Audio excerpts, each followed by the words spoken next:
Ce qui se passe, c'est qu'il y a beaucoup de mines artisanales dans lesquelles travaillent des enfants et des adultes dans des conditions extrêmement dangereuses. Donc il y a tous les ans énormément de morts dans ces mines artisanales. On leur a dit, vous savez qu'il y a du travail d'enfants dans les mines artisanales de cobalt? Vous savez que vous avez une responsabilité par rapport à ça?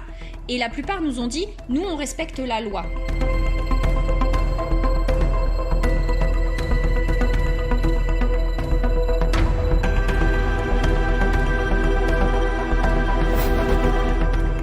Le cobalt est majoritairement extrait en République démocratique du Congo et le cobalt est utilisé pour nos téléphones portables, nos voitures électriques, nos ordinateurs portables.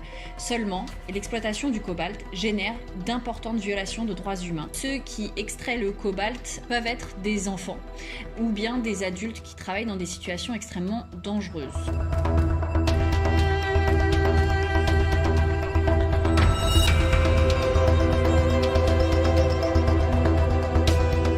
Ce minerai est intégré dans les composants de batterie et se retrouve dans les produits portatifs, donc les téléphones portables, les ordinateurs portables ou les véhicules électriques. Il y a 50% des réserves mondiales qui proviennent de République démocratique du Congo. Dans les grandes marques sur lesquelles Amnesty a enquêté, on a trouvé Microsoft, Hewlett-Packard, Renault, Samsung et une vingtaine de multinationales qui achetaient du cobalt à Huayou Cobalt, qui est un fournisseur chinois de composants de batterie.